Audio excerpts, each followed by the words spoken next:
Hello mga tol. So yun, panibagong araw at panibagong vlog na naman tayo ngayon. At ang ating topic ngayon mga tol ay tungkol sa mga papilis ng mga motor natin, no? Marami rin kasi nagtatanong sa akin at marami rin nagtatanong dito. Wow, sino pa tumatawag? Saglit lang mga tol. So yun, no mga tol, na may tumawag lang. So pinutol ko lang saglit. So yung mga papilis pala natin mga tol, about sa mga ORCR natin, no? Sa mga hindi pa nakakalam mga tol, ang ORCR po natin, kapag kumuha ka ng brand new na motor, within 3 months to 6 months po yung ating ORCR, no? Xerox copy po yun. Medyo maingay lang po konti kasi nasa tabi tayo ng highway. So Xerox copy lang yun mga tol, no? About to sa mga ORCR, 3 months to 6 months po yung ating release na ORCR. Kapag sa 3 months wala pa po yung inyong hawak na yung inyong ORCR na inyong motor, so pwede po natin i-request ulit. I-request siya sa loob ng 3 months para ma-request natin siya pang 6 months, no? Pero pag na-request na ganun, so automatic na yun, hindi naabot siguro na 6 months, no? Pero sa loob ng 3 months hindi pa po lumabas yung ORCR nyo na Xerox, pwede po kayong bumalik sa RUSI, no? Tapos i-request nyo lang po. So, ililista naman po yun eh. Pagdating po ng ano yun, i-request naman po nila. Medyo matagal lang po talaga sa ORCR, no? Kasi mismong LTO po yun ang gagaling yun, hindi po sa mismong RUSI. Sa LTO po mismo nang gagaling yun. About naman po sa ating mga plaka. Sa mga plaka po natin, ang lumabas po yun, sa mga plaka natin, gumawa sila noong 2020, nakalahati na ng taon, hanggang 2023, nakalahati na rin ng taon, no? So 2020 kalahati na ng taon, 2021, 2022, tapos 2023 kalahati rin ng taon, naglabas pa po siya. So nung umabot na ng kalahating taon na yon ng 2023, so hindi nag-stop na naman po siya sa paggawa ng plaka, yung mismong LTO. So wala po tayo ngayon na lumalabas na mga plaka. So doon po sa ORCR na ibibigay naming Xerox, kung nandun na po yung plate number niya, so pwede po kayong gumawa ng temporary plate. So awkward naman po sa LTO yun kasi sila po mismo ay hindi po sila naglalabas ng plaka ngayong taon na to. Ang mula nung 2023, half ng taon niya, hindi po siya talaga naglabas na kanyang plaka. So noong 2021, 2022 naglabas po siya ng plaka na may kasama pa siyang sticker, no? So, tapos nag-stop na po siya ng 2023, half na ng taon, nag-stop po sila ulit ng paggawa ng plaka. So kung yung pong hindi pa nakakalam, so at least dito kung mapanood nyo ay makakakuha ka na ng idea kung ba't wala pa yung plaka mo o wala pa yung ORCR po ninyo. So pwede nyo naman pong laging rini-remind o laging ina-update kapag nagbabayad kayo sa RUSI doon sa ORCR. About po sa ORCR, pwede po kayong mag-remind ulit sa mga supervisor, no? Para ma-request po nila na yung ORCR nyo ay hindi nyo pa hawak yung kanyang Xerox copy. Ang original po nyan, so makukuha nyo yung original nya, mahawak nyo yung original nya pag natapos po yung motor ninyo na hinuhulugan. So kapag natapos po yan, hindi rin po ninyo kaagad makukuha yung kanyang plaka na original, ay ORCR na original, kasi mayroon din po siya na 3 months maghintay, no? Hihintayin po ulit ng 3 buwan bago makuha yung original ORCR. So i-request po natin ulit yan kapag nagbayad na kayo ng full payment, no? Bago nila ma-release. Pero minsan hindi naman naabot ng 3 months mga tol. Kasi minsan nasa branch na yung original na ORCR mo. So kapag na ano na nila yung nalaman na nila o na-record na sa computer na full payment ka na, so re-request nila, kung nandun na rin naman sa branch yun, hindi naabot na 3 buwan, pwede na nilang makuha. Halos naman ganun ang nangyayari mga to. Tapos yung iba naman, humihingi sila ng, ano ba yun? Hinihingi po sila ng, awag doon, wala na, natanda na, nakakalimut na ako. Nabubulol pa. Pabira. Yun. Yung date of sale mga tol. Yung date of sale na yon, kapag nabayaran mo na po na full payment yung motor mo, so yung original na ORCR niya, if tuwing ay maghihintay po tayo ng 3 buwan pa. So pag nag full payment po kayo, isabay nyo na rin po na i-report na gusto nyo makakuha ng date of sale, no?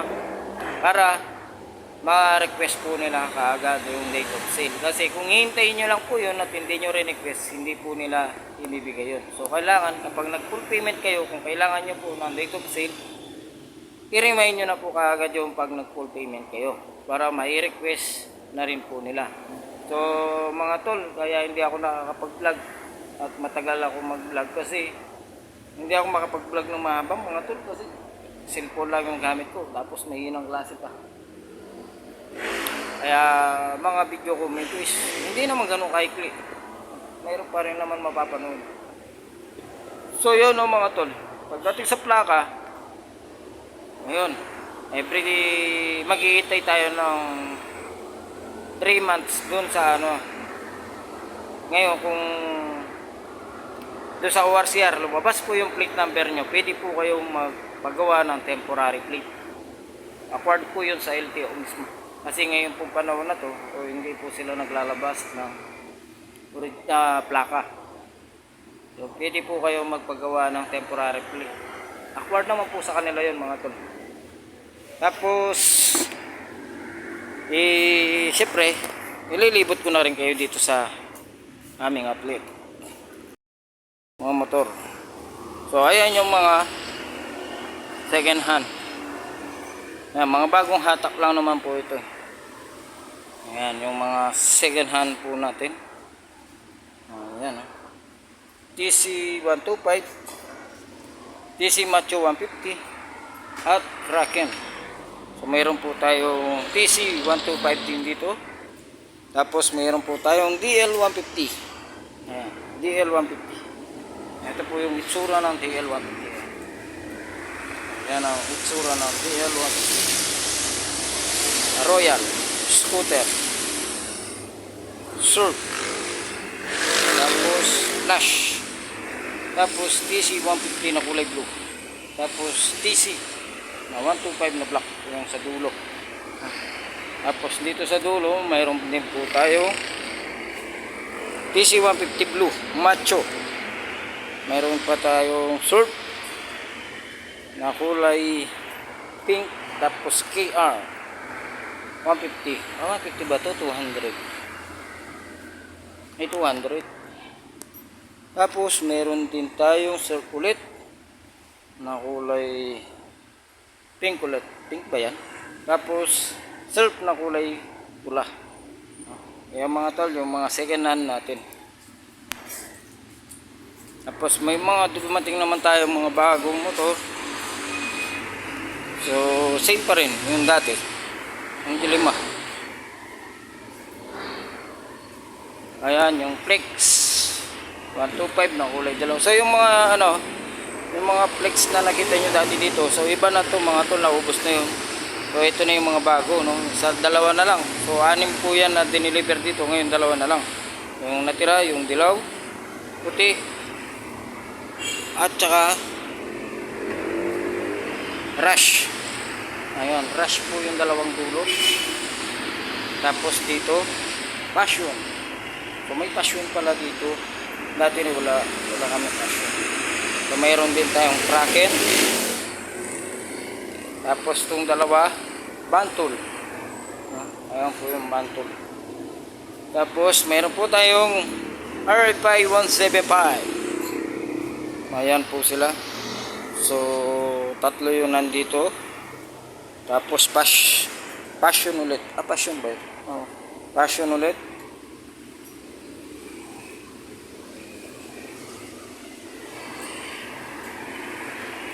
Meron pa palang flex dito sa harap. Ayan. Bali tatlo. Flex 125 at saka RFI 175 at saka Smart. Rusi Smart. Tapos short pa rin po yung dulo. Tapos dito passion. Short pa rin at saka kraken at Smart. Doon sa dulo. Smart kulay black.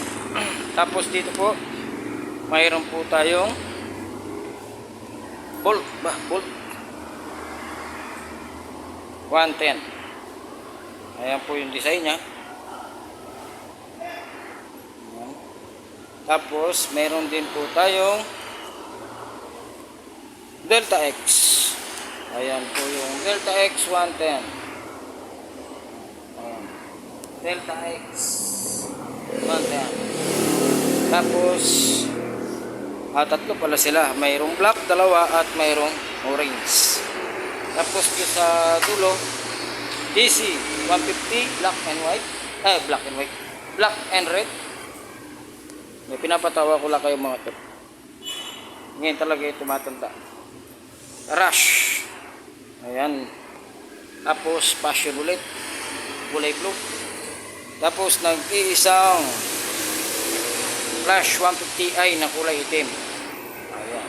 Mga bago mong dating po yan. No? So yung mga nandito natin dati, so nabenta na po yun. Naubos na yan. So, meron doon tayo sa taas. Ang natitira na lang po yan. Kung nakikita nyo, ay mga PC na lang. Ayan po. Kita ba? Mayroong 150, mayroong 125. So hindi na tayo umakyat mga tol na. So ganito po kasi proseso ng kanilang mga papeles kapag kumuha po kayo ng mga bagong motor natin. So hindi ko na po papakita lahat kasi baka bawal. No? Ganito po kakapal yung pipirmahan natin at pipilapan. Pero pirma lang po yun. Hindi naman ganun kahirap.